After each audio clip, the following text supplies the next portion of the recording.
I knew that the skincare industry was lying to us. Before you buy any other skincare, watch this video. As a matter of fact, some of you need to actually stop buying skincare. Like just stop. There's no reason why you should have 17 different skincare products and you have snail mucin in one, you have retinol, you have hydrating cleanser, you have hydrating serum, you have peptides, you have collagen. What exactly do you want from your skin? Hi everybody, welcome back to another skincare video. Two things to take away from this video is one, how to glow using less, and just how to stop wasting your money on skincare.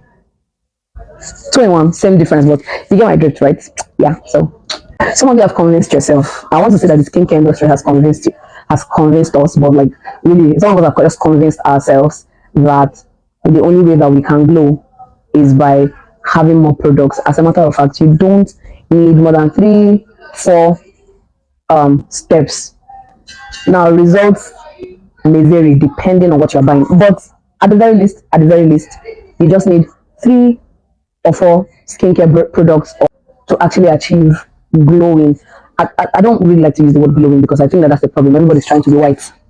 Everybody's trying to blind the other person. You want your glow to blind us. Don't worry. The steps to achieving healthy skin can just be 4. I promise. Healthy skin, good skin, right, comes from consistency. If you're even using 2 things over time, that's better than buying 17 unnecessary, unrelated, irrelevant things simply because you want to blind us with your glow, right? I mean, eventually when you have healthy skin, you blind us anyway, but you don't need every trending ingredient. No, like, no sir, no sir. What you actually need, and this is something that I personally use, or this is a rule, so to say, that I personally use. What you actually need is a good cleanser. I don't buy any active cleansers. My cleanser is just to wash my face.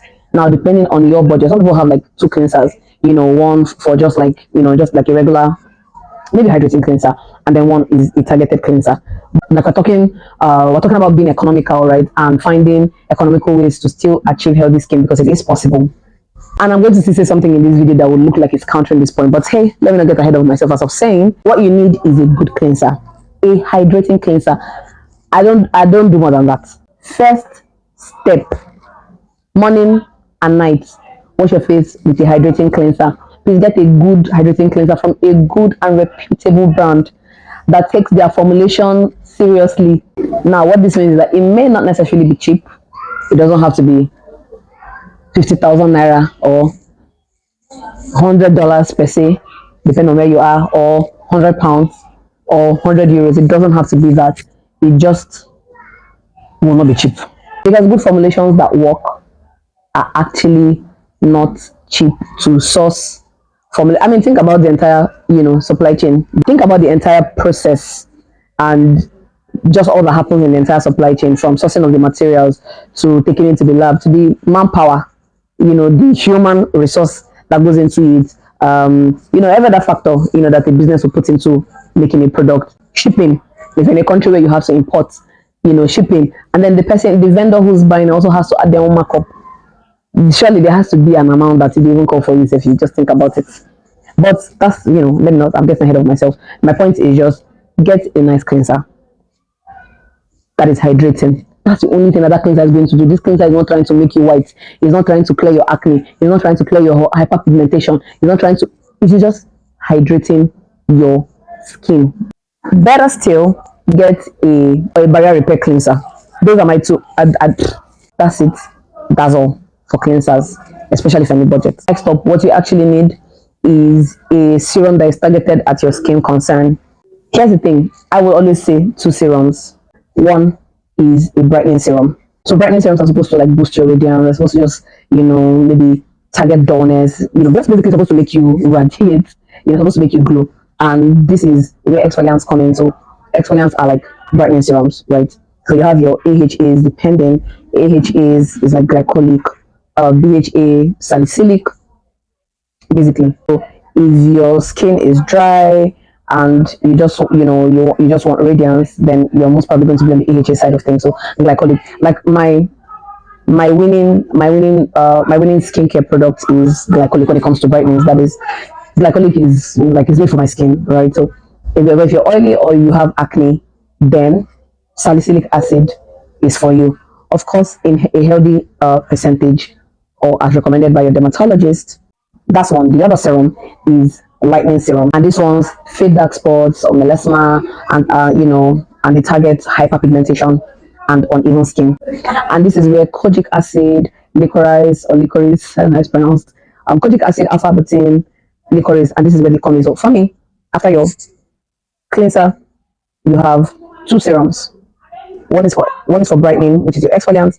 One is for lightening. Another thing that can fall under brightening is vitamin C, but you do not necessarily need that. In another separate video, we'll talk about vitamin C's and why they don't work, because a lot of people complain that vitamin C's don't work for them. But that's for another video. Between your exfoliant, which is very important, and your kojic acid, alpha butane, that's three products. If you're going to absolutely use a moisturizer when you are in a hot climate, or in a hot climate your skin is very oily, either or both of them, if this is your situation, ensure that your moisturizer is a jelly, lightweight, water-based, right? So there are jelly textures, there are creamy or balm textures. You have no business with creamy textures on your face if your skin is very oily and you don't even live in it, or you are currently in a hot climate. As a matter of fact, if your skin is oily, this is very important, please always use gel-based, lightweight, non-comedogenic moisturizers. If you are oily and you're using thick moisturizers, it could clog your pores and then cause like maybe more acne. It could make you more oily generally, which will be very uncomfortable for you. And last but not the least, you have to use sunscreen. Come rain, come shine. Have you heard me say it? Modima, modinjo. Whether good or bad, that's what that song means. Please, your sunscreen is absolutely compulsory, especially if you start to use AHAs. That's your salicylic, your glycolic, your lactic acid, your mandelic acid, your azelaic acid. It's very important that you are using sunscreen. The kind of sunscreen that you will use will of course be dependent on your skin type. All of the things that I was saying is dependent on your skin type, right? For instance, I think this is something I forgot to mention when I was talking about the exfoliant. When I was talking about the brightness, that's your exfoliant. Your skin is dry. What you want is radiance.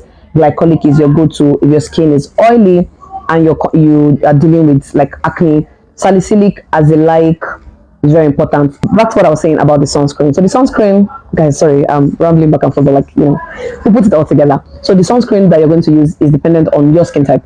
If you're very, very oily, you guys, I could not even wait to even get to this point. If your skin is really oily, like, you can't go wrong with this. You actually can't go wrong. Now, it's a La Roche product, but it's not even the one that we know. So they have, I'll put the pictures of these two on the screen. But the one that is the truth for oily skin girlies is the La Roche-Posay. Even look at it, it's different from the other one that is just like square-ish.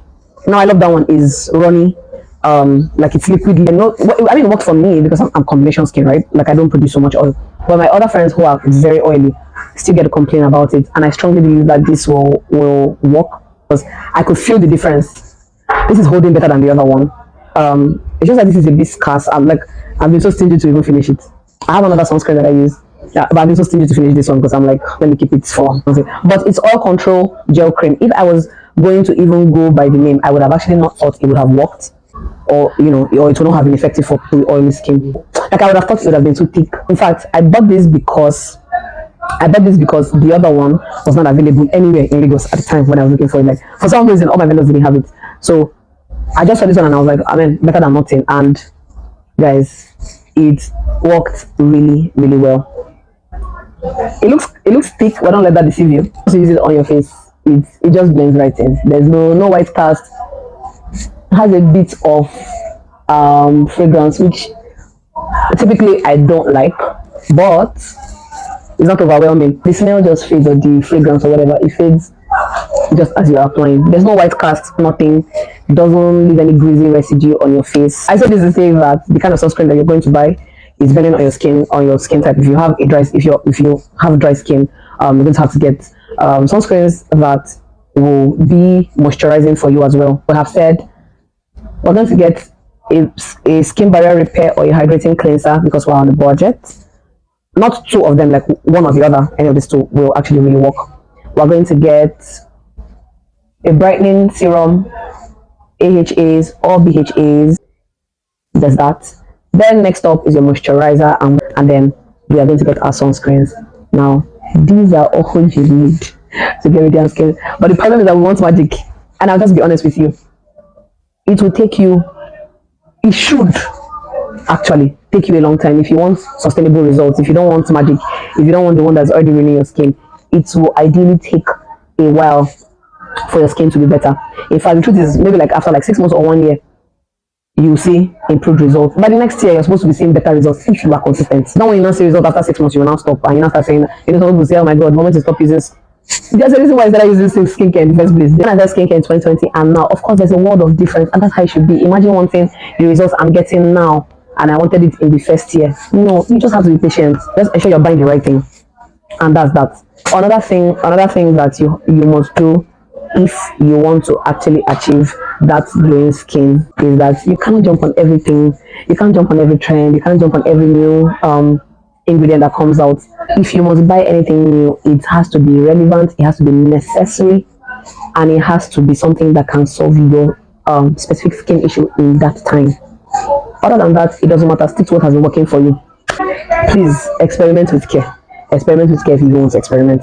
But to buy and say, oh, because they said it was going to work, you now buy it hoping to see magic in like 1 month, guys, please. We don't do that here, right? Here's the thing, even overloading your skin with, especially when it comes to like active ingredients, even overloading your skin will actually damage your skin barrier. Some of the issues that you're dealing with is not because anything's wrong with you, it's just because your skin barrier is ruined because of overload. You apply retinol, you apply glycolic, you apply salicylic, or in fact your cleanser is salicylic, your serum is azelaic, your moisturizer is glycolic.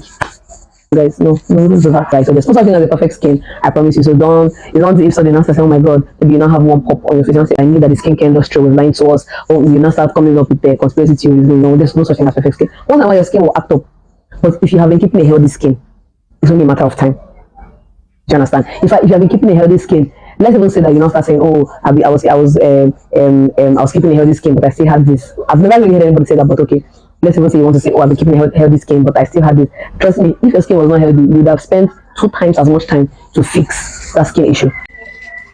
That's the honest truth. So keep a healthy skin, do the one that is in your power, and let your skin just show results. Let me know, guys, in your comment section. See if your skincare routine requires a spreadsheet. We need to talk. So let me know in the comment section, what is your skincare routine like? Where's your head at currently when it comes to skincare? Even just let me know in the comment section what you think about this video. Is there anything you disagree with? Let's do respectful disagreements. Is there anything you disagree with? Is there anything you agree with? Is there anything you have to add so that all of us can learn even more? I'll be in my comment section and I'll be waiting. And I'll see you in my next video. So